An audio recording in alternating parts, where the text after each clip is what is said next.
ahead of his testimony. I wish him luck. Thank you, everybody. I expect that he's not going to say the president obstructed justice.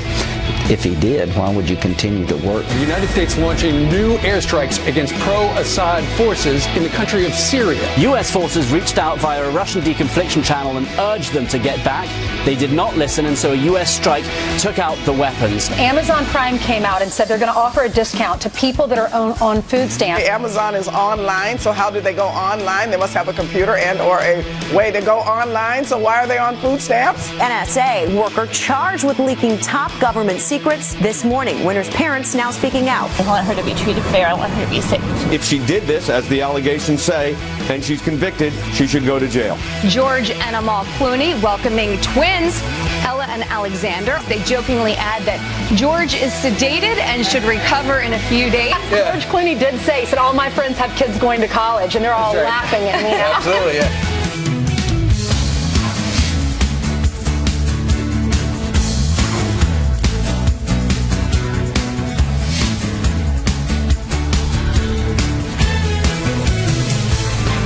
Raise your hands, Brian. Right. Big and Rich, live from New York, 48th and 6th Avenue. Actually, 48th and 6th Avenue and 47th and 6th Avenue, because we actually stretch between 2 blocks now here in our gigantic studio. Right. Google us and try to find us. So we'll put a pin down if you want to track us somewhere. I think it's pretty easy to find us. Just go out on that street and look this way. Here we are. Yeah. All right.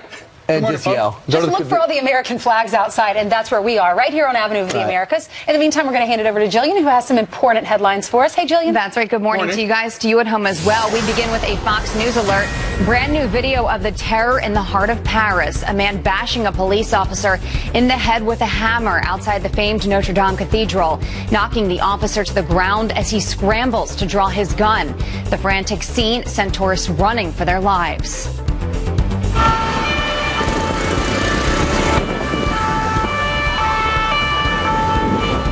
The suspect claiming to be an ISIS soldier, shouting, quote, "This is for Syria," before a police officer shot him in the chest. Officials say he's a student working on his doctoral thesis who had not been on their radar. He's now recovering in the hospital. Hundreds of tourists locked down inside the church. You can see right there, police telling them to put their hands in the air as they searched everyone inside one by one. A priest trying to calm the group with prayer. Also breaking right now, at least 12 people are dead and nearly 36 injured after a pair of deadly ISIS attacks on Iran's parliament and an iconic shrine. The siege ending just moments ago. Several gunmen storming into the legislature, sending lawmakers into lockdown. These are the first ever ISIS attacks in Iran. Another alert moments ago, British police finding the body of an 8th victim in the London terror attack. He is a 45-year-old Frenchman, Xavier Thomas. The body pulled from the Thames River. We're also learning more about the 3 terrorists. One of them, Karim Butt, on the left you can see right there, had connections to the 2005 London bus bombers. Also new this morning in Syria, the U.S. now launching an airstrike against pro-Assad forces near a coalition training camp. Hawaii is now the first state to adopt a law that aligns with the Paris Climate Accord. The move comes less than a week after President Trump pulled out of the deal, claiming it imposed unfair environmental standards on the U.S. Democratic Governor David Ige met with applause after signing the new rules that seek to reduce greenhouse gas emissions, improve soil health, and diminish climate change. So a lot happening, a lot breaking this morning, guys. That is a look at your headlines, and we'll keep you updated. All right, Jillian, thank you very much. Yeah, it's incredible. By the way, this is Ramadan. There's been an attack a day from Australia to Paris to London. This has been incredible. It has been terrible. Meanwhile, tomorrow, James Comey is going to sit down in front of the cameras and tell what he knows about the president and Russia. And we've already learned from some of those anonymous sources that apparently Mr. Comey is going to say that the president did not obstruct justice when he had a conversation or two with Mr. Comey. However, he is going to dispute the president saying to Mr. Comey in his "you're fired" letter that you essentially said he was not under investigation. Apparently, according to some other news sources this morning, apparently Mr. Comey is going to say he had a much more nuanced conversation with Mr. Trump from which he concluded he was not under investigation. So it's Mr. Comey's interpretation versus the president. president's Some are interpretation. saying if there was obstruction of justice, why did he continue to work for the president? But others are saying we never know what James Comey's going to say. So no telling. That's why it's going to be interesting tomorrow morning. Because 1 minute he's for Hillary, 1 minute he's not. We thought when he had the press conference last summer he was going to indict her. At the very end of that press conference, after all the reasons of why she did illegal things, he says she's not indicted. So you never know. With James Comey, there's probably not mystery to anything because he took so many meticulous notes. And we're going to find out about that conversation that did happen with Loretta Lynch that got him to the point where he felt as though he had to call that press conference to say what he knew, but yet to say he's not going forward with the investigation, let alone what he did in late October. I'd like to add this. Evidently, the Attorney General Sessions did say that James Comey came up to him and said, I'm not comfortable being alone with the president. And Sessions came back reportedly and said, there's nothing I can do about that. If he's going to ask to see you one-on-one, and there is some reports that, and they're going to follow up on this today because Dan Coats, the National Intelligence Director, is going to be asked this directly. Did the president ask you to get involved and tell James Comey to back off? Essentially, he said he did ask Pompeo and Coats, he's head of the CIA, to sit back, lay back, I need to speak to you, at which time he expressed his frustration with this Russian investigation because fundamentally the president thinks nothing happened. Why are we doing this? You're wasting your time. If those stories are true, I mean, there are a whole bunch of anonymous sources telling different newspapers different things about what the president supposedly did or didn't do. We actually have the president on tape. Well, Steve, can I just follow up just while everyone's thinking about it? Sure. This is what Director Coates, the spokesperson, said to this story. He has never felt pressured by the president or anyone else in the administration to influence any intelligence matters or ongoing investigation. See, that refutes the story. The president, he did not stop the investigation or what James Comey's going to do tomorrow, and he doesn't seem to be worried about what he's going to say tomorrow, because listen to this. What message do you have to Jim Comey ahead of his testimony? I wish him luck. Thank you, everybody. All right, so the big question is, good luck. Will the president be watching tomorrow? Sean Spicer said yesterday that the president's got a very busy schedule. However, there's a possibility, and this story is out there, he could be live tweeting. When Comey says one thing, he might actually have his smartphone and be live tweeting a response in real time. So although stay tuned for that. He's been remarkably disciplined when it comes to tweets over the last couple of weeks in Russia. He's been laying out on that topic because he's been urged by his legal counsel not to do it. We did ask you that question, and there's no bad answer. We just want your answer. Do you want the president live tweeting? Do you think that would be help or hurt? Do you think that helps you? Do you think it'll helps him? So weigh in. All right. What does Mike Huckabee make of all of this? Listen to this. Every consumer has to become his or her own editor anymore, because in the old days, somebody would sit at the editorial desk and they would determine which stories are the most important. And importance was based largely on which had the greatest impact on people's lives, which ones were legitimately important. Now it's which ones will make the president look bad. So they ignore his infrastructure proposal. They ignore his trip to the Middle East. They ignore efforts to change the tax code and the tax rate and to grow the economy and the fact that the stock market is responding. And so they focus on what James Comey is going to say on Thursday. And did the Russians somehow mess with the elections? And poor Hillary, she was cheated out of the election because she was really the popular vote winner. Sean, this is why I say it's not careless journalism. It's corrupt journalism, and that's intentional on their part. All right, so we asked you what you thought about what's going to happen tomorrow, whether you're going to watch. Ed on Twitter says, I want Comey to tell America his true thoughts on the honesty of the U.S. government, both sides. Richard says, I want to know where all of Comey's notes are stored. Has all of his work product been turned over to the federal government? That's what you were talking about, Brian. Yeah, and Robbie says, why was Hillary Clinton and her team allowed to destroy iPhones, iPads, laptops that contain sensitive information? Why didn't he personally do the interview? Why did she come in on a Saturday? This is me. Why did she come in on a Saturday to interview real quickly with a huge attitude, with a terrible attitude towards interrogators?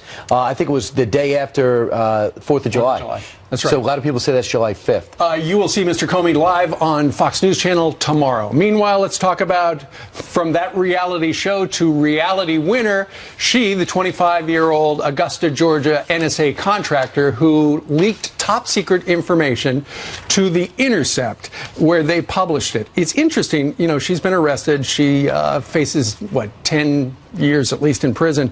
Her parents down in Augusta, Georgia, talked to DailyMail.com, said, you know, our daughter, she's had a good record. She was in the military, but suggested she's being used for...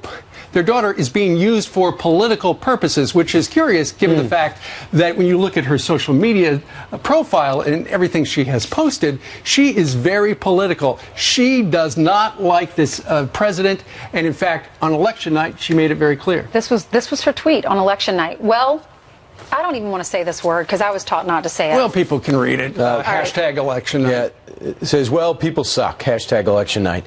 Sarah Winters writes, Donald Trump, the most dangerous entry to the country, was the orange fascist we let into the White House. Sarah Winters is reality winner. I guess, did she change her name or her friends know her as Sarah?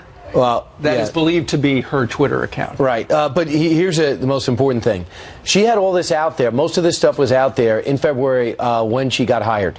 Nobody, something about the NSA hiring procedures to give us a job that I feel is so important, and I think you should feel too, because she had such high clearance. You can't have an agenda to this degree and win the battle to get a job. I appreciate her service, and she's obviously very bright, knows a lot of languages, but so what? Well, if you're Barack Obama, you don't want to hire somebody that has if President Obama's president, and you have to hire people, you don't hire somebody that says, I hate Barack Obama. I love George Bush. You go, listen, I don't need that, someone who's that dug in party politics. And when I heard the story originally yesterday, I was like, she's 25 years old. Maybe she didn't know better. No, maybe she didn't know. And then I read, no, she did. She took this information, she folded it up, she put it in an envelope. It was intentional. She does speak a lot of Middle Eastern languages, so that means she's very smart. Yep. Sure. And that means she knew what she was doing. Very smart, but very dumb. Here's the thing about top secret clearance, which she brought from her Air Force job, and that is, in some cases, it is portable. You can take it with you to the next job. Air Force job. She serves under the commander-in-chief. Oh, I completely understand. What I'm trying to explain is, so the clearance goes into her next job at Pluribus. Pluribus hired her in February with 2 or 3 months worth of stuff where she's talking this way about the commander-in-chief, which if I'm the NSA contractor, Pluribus, I'm thinking, could she potentially be a risk of leaking some stuff out? And losing that. Out, the answer is yes. And losing that government contract. And how many more are like that out there? 1.3 million in the country have that clearance. Next on our rundown, this week the VA secretary rolled out a new plan to help our veterans, and he says he's not done yet. What's next? Stick around. The VA Secretary, Dr. David Shulkin, is here live. And we showed you this video yesterday, one man's incredible water slide trick. We wondered if it was the real deal, and now we know. Stay tuned. It's like a superhero. Stay dry. I'm having such a good time. I'm having a ball. Don't stop me now. If you want to have a good time. Don't stop. Yes, I have a good time. I don't. In recent years, it has taken not just days or weeks, but many months for the records to follow the veteran. We are finally taking steps to solve this situation once and for all. President Trump praising the VA's plan to modernize medical records. He said that on Monday of this week. That move just announced by VA Secretary Dr. David Shulkin. Secretary Shulkin joins us right now. And, of course, he had to answer the press's questions earlier in the week. Dr. Shulkin, you're not stopping there, but you are saying that there's going to be a change. When you leave the Defense Department, when you stop fighting for the country, there's going to be no gap from when you go to the VA system, correct? That's correct, Brian. It just makes sense. Once you enter the military, till the time all the way up to your death, you're going to be followed by one system, and there's not going to be any gaps in care. And that's been a huge problem. It leads to the wait times. Hey, I just been out for a month. I need this care. I'm out. Let me get your paperwork in. Now it's all going to be electronic and quick, and it's already started. But you didn't stop there. What passed through the Senate yesterday? Well, yesterday, fortunately, the Senate passed the accountability bill, and now we're going to see that return to the House. I expect the House will quickly pass that again. They had passed it once before, and we'll get it on to the president so he can sign that and we can start making some changes. The president noticed. He tweeted this out. It said the Senate passed the VA Accountability Act. The House should get this bill to my desk as soon as possible. We cannot tolerate substandard care for our vets. So what changes? I understand one of the key changes is it's going to allow you to hire and fire. There's people that got to go that you can't get rid of. After this, you can. Yes, this bill is very important. It will allow me to make sure that we have the right people leading the VA. That means that the people that have lost their values are going to need to leave, and we're going to be able to get people in faster to make sure that we're fixing this system. It's a union. Will unions push back on this? Well, I think the union always has concerns, but we are committed to due process for people. But the union understands that the VA needs to change, that this has been long overdue, and I think that they're going to understand and work to make sure that we are able to do what we need to do to get this system fixed. Dr. Shulkin, you were asked something in the press conference, but I don't know by whom. They said, you've been with the VA before. Why is all this stuff being done now? What's the different tone in this administration as to the previous administration? Well, I think this is really the president's leadership saying that when it comes to doing the right thing for our veterans, this is a top priority, and we have to treat this as different than usual. These are years and years, maybe decades of issues that haven't been dealt with, and we're going to treat this like a business, and we're going to get the job done. And I'm glad to be able to do that. And you could be the guy that brings health care to the vets in a timely, fast-paced, first-class manner, and that'll be something everyone will never forget. Dr. David Shulkin, thanks so much. Thank you. And, of course, under the president's leadership. All right, coming up straight ahead. After a sniper murdered five of his officers, the Dallas police chiefs delivered an unforgettable message to the country. All I know is that this must stop, this divisiveness. Cops are still under siege today, so what can we do? That man, Chief David Brown, here next. Got a brand new book out. And how is President Trump going to pay for his wall? How about we use federal dollars going to sanctuary cities? We'll take a closer look at that. What about building it out of solar panels? We'll look at that.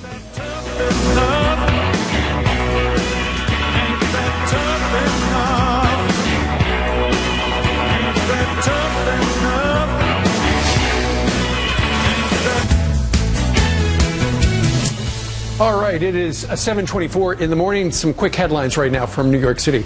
A woman now facing attempted murder charges for giving a 2-year-old meth at a California playground.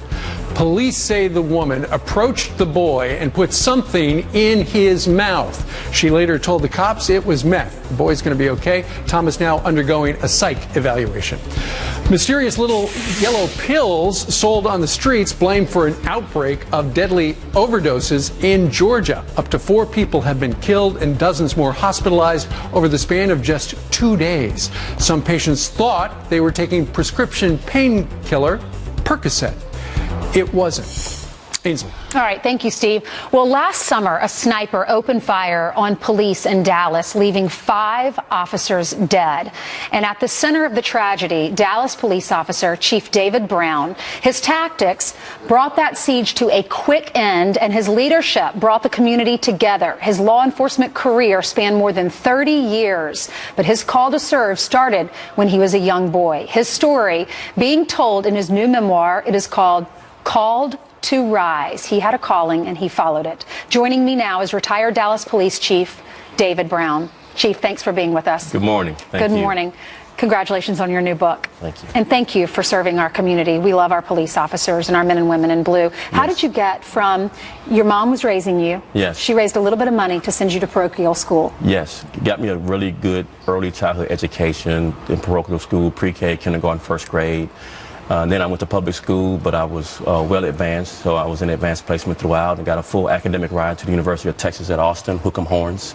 And my senior year, the crack cocaine epidemic hit all the inner cities, and particularly where I grew up. All the kids were experimenting with crack cocaine and became increasingly violent. So I quit school my senior year at the disappointment of my parents and put an application in to the police department, and my old neighborhood was my first beat. Wow. And I moved up the organization and became chief of police. Your experience changed your thoughts on race. In what way?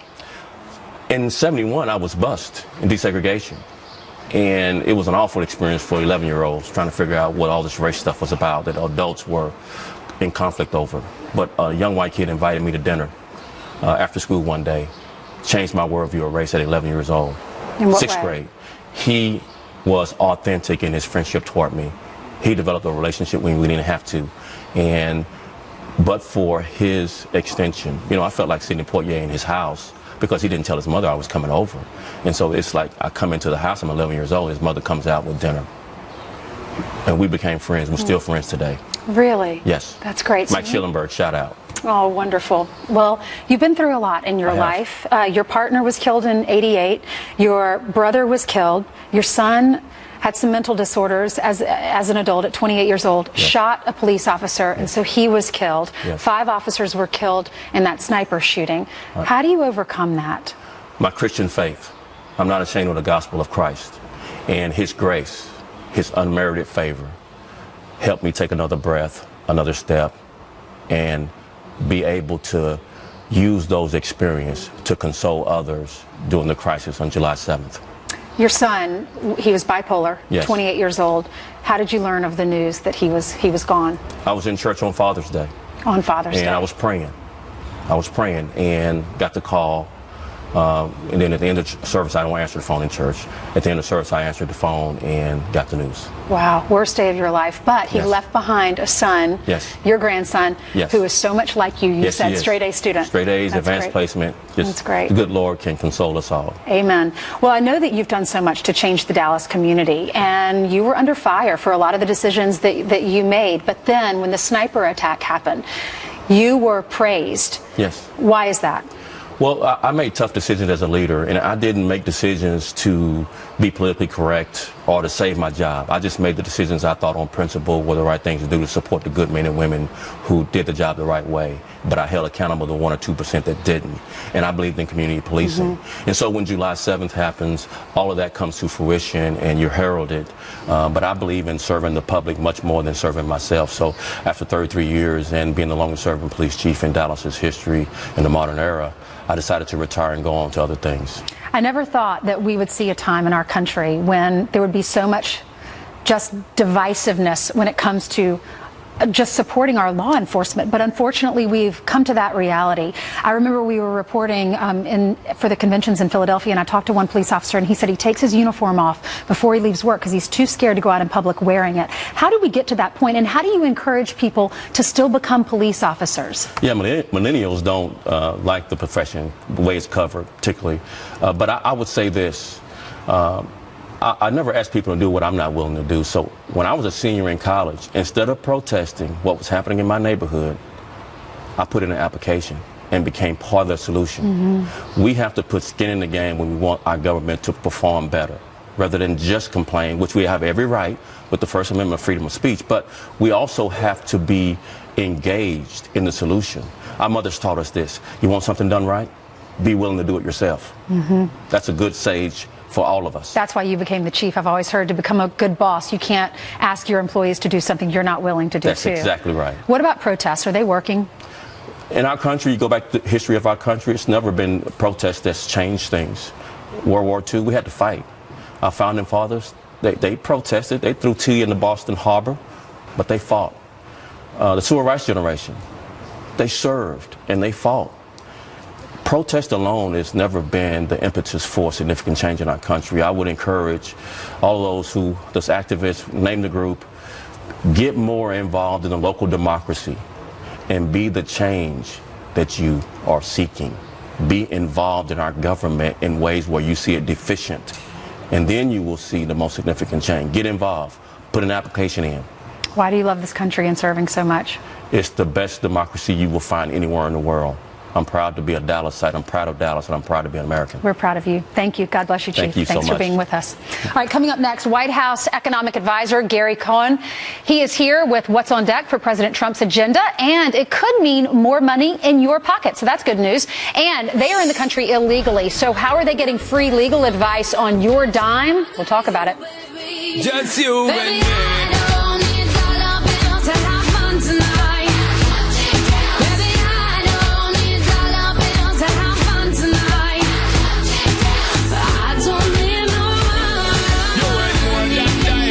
was that. You can't roll out your Al Gore until recently because it's been in hiding for 10 years. He's back. Yeah. Hey, let's go down to Washington, D.C. right now and bring in Gary Cohn. He is the president's chief economic advisor. Gary, good morning to you. Good morning.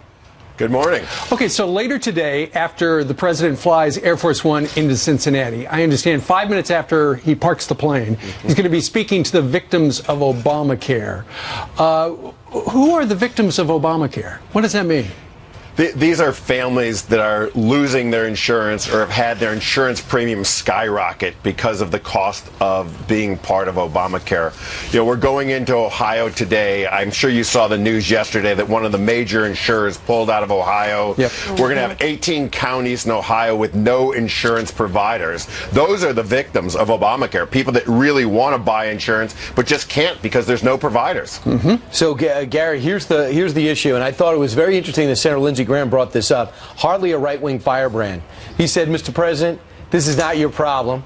He goes, this is not your plan. It's not the Republicans' plan. Let it die. Then Democrats will come, and we're going to work on something that will actually work because the CBO is going to trash anything that the Republicans put forward. What about that?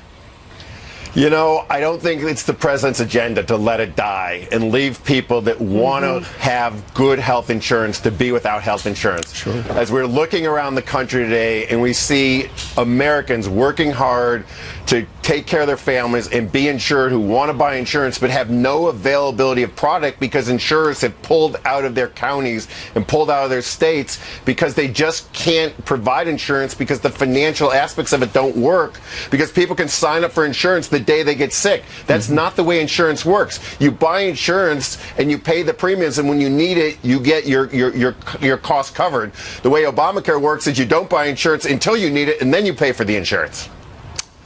That's the conundrum. That's right. All right. Well, the president is slashing all the red tape at historic levels, we're being told, reducing new regulations to a tiny fraction of the burden imposed by previous administrations. What is he doing? Because we've been told in order to even build a road, you have to go through so many different regulations that by the time you get it approved, years have passed and companies have already gone out of business that put in their bids.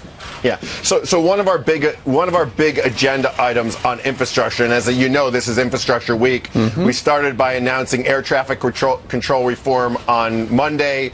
We're going to Ohio today to talk about inland waterways. Tomorrow we've got governors and mayors, bipartisan governors and mayors here. On Friday we're going to the Department of Transportation to talk about roads, bridges, and rails. But one of the other objectives we have is the approval process. Right now it takes about 10 years to get any infrastructure project approved in the United States. We're going from a 10-to-2 philosophy. We want to cut the time frame from 10-year approval process to 2 years, and we want the agencies, the government agencies that have to go through their process, to work with each other and get approval processes as timely as possible. If we can't approve something, let's just turn it down and have the money and the capital move to something that can get done. The time delay really is costly in this whole process. American citizens deserve something better. And speaking of time delay, I know one of your main priorities is tax reform, and that's what the president would like to see. And we've heard, you know, we're going to get health care done, then we're going to get tax reform done. We'll do them early summer, late summer, fall. Now people are talking about, you know what, there's a possibility tax reform not going to happen this year. I know the president met with top Republicans yesterday. Are you guys all on the same page? Because it seems like the president and you want to go, but it seems like the Republicans in Congress, not so fast. Yeah.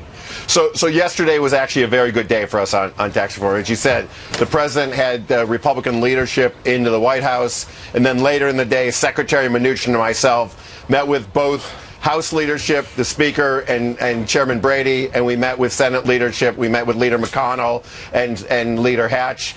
The six of us met. We talked about tax plan. We talked about the schedule. We agreed on a schedule. We agreed on our objectives, and we agreed on a time frame. Is it this year?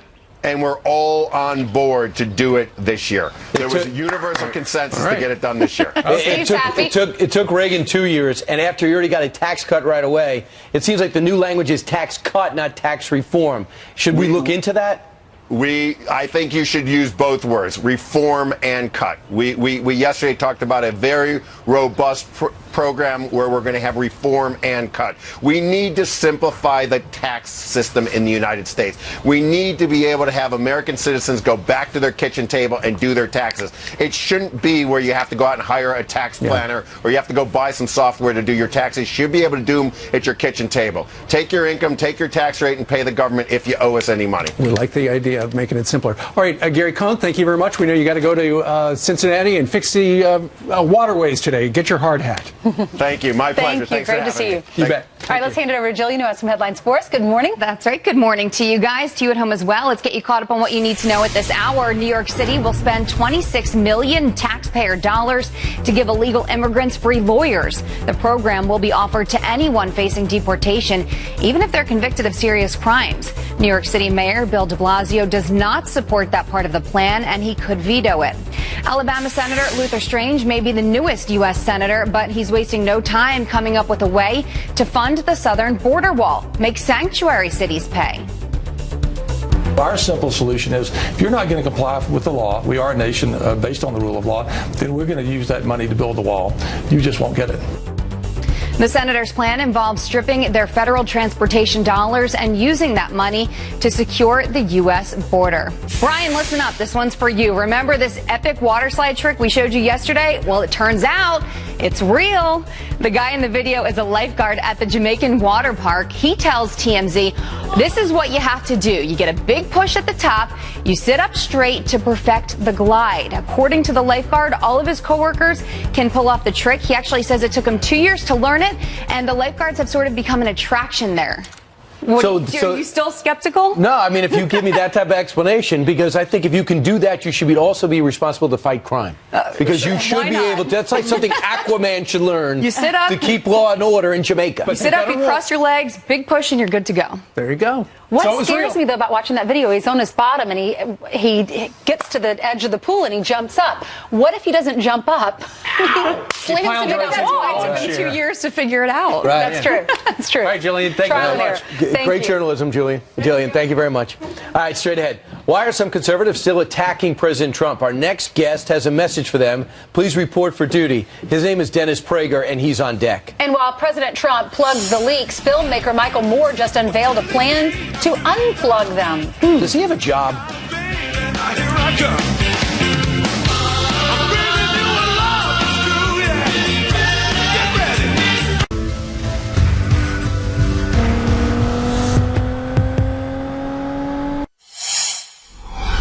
Well, he may have won their party's run for president, but Donald Trump's still facing attacks from Republicans and conservatives. And our next guest says they're making a big mistake. Here to explain is syndicated radio talk show host and founder of PragerUniversity.com. Dennis Prager joins us today from L.A.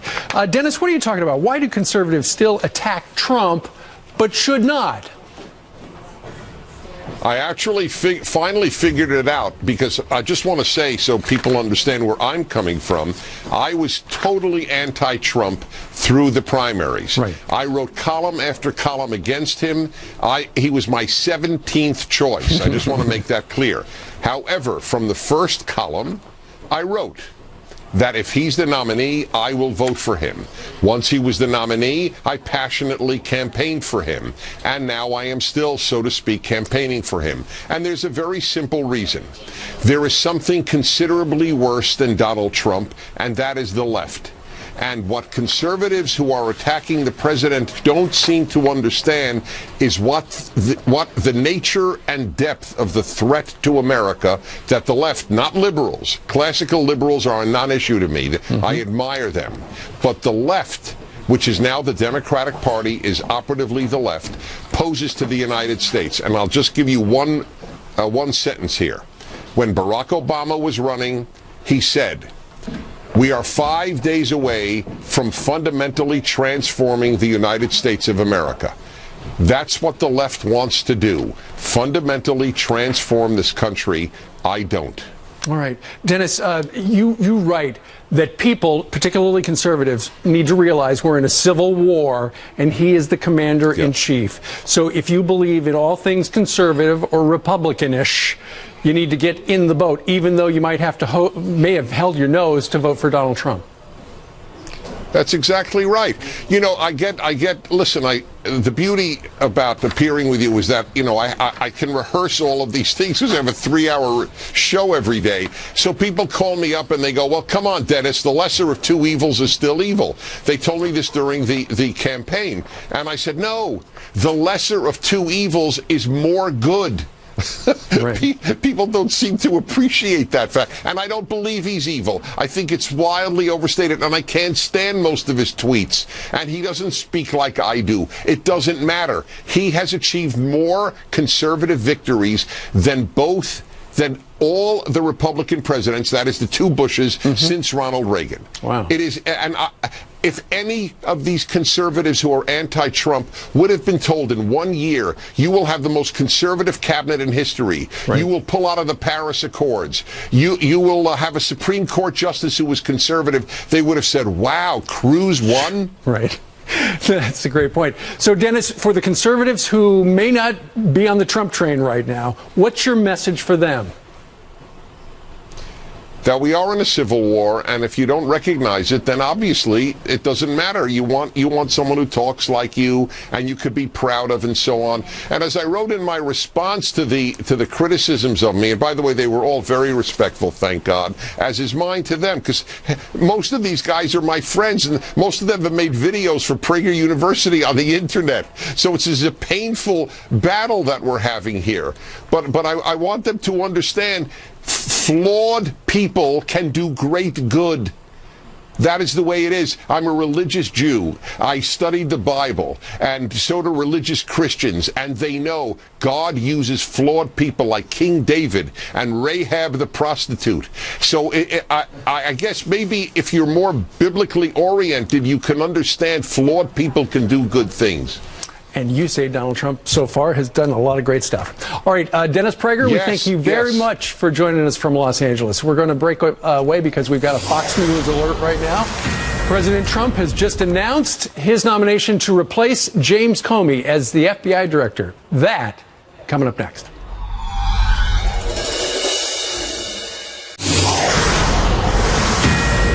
Here you go with the breaking news, and Donald Trump has it, of course, because he did it. He has named a new FBI director, and he says it like this: I will be nominating Christopher A. Wray, W-R-A-Y, a man of impeccable credentials, to be the new director of the FBI. Details to follow, which we've been diving in since. Quite a resume. He's a litigation partner at a firm called King & Spalding, a very famous firm in D.C. and Atlanta. He also served from 2003 to 2005 as the Assistant Attorney General in charge of the DOJ's criminal division. Yeah. Also, interestingly enough, he was apparently Chris Christie's attorney in the Bridgegate hullabaloo over in New Jersey. When you look at his website, it's quite, and we're looking at the King and Spalding website. He was also the court-appointed special master to help the court resolve a discovery dispute between the Department of Justice and a major healthcare company in false claims litigation, and appointment by the World Bank as the compliance consultant under a settlement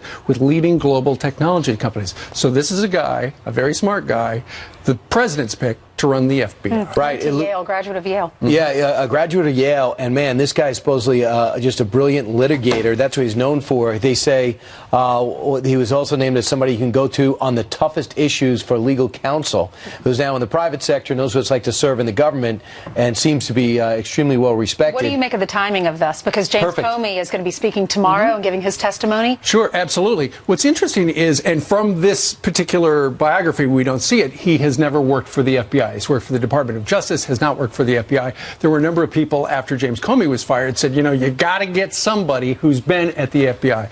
Mr. Wray, according to what we've seen at King and Spalding and that website, was not at the FBI. Well, people were wondering if he was going to appoint someone. People were wondering if he was going to appoint someone that had FBI experience and was not political, but he was appointed. As I mentioned, he was the Assistant Attorney General in charge of the DOJ's criminal division. That was appointed by President Bush. You know, a lot of people interviewed for that job, including the actor-director Andrew McCabe, as well as a guy that I know President Trump likes, former FBI agent and Congressman Mike Rogers. But in the end, it was Wray who interviewed this week on on Tuesday, who ended up getting the job. And they said yesterday there's no front runner to get the position. They probably knew at the time it was going to be Wray. But, of course, too, you want to offer it to him. Because remember 2 weeks ago before the president left, it looked like it was Lieberman's. It looks like Joe Lieberman was going to get it. But the president got so much political pushback, and there was a lot of pressure. He said, go with a criminal guy. Go with a guy with a criminal attorney background, not a political figure, even if he's as well-liked for many people as Joe Lieberman. Well, he clearly has been around Washington, D.C. for a very long time. He knows how it works, and now he is the president's pick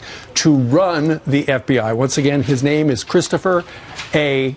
Wray. Well, such an important, such a big agency, it's good that that position is being filled sooner rather than later. Right, and he's going to walk into a job that is going to demand that he get ramped up quickly. All right, so we're going to take a look at his biography. We've got Judge Napolitano on speed dial. He's going to be joining us to talk about the new FBI director coming up on Fox and Friends. I'm going to look at the judge's biography.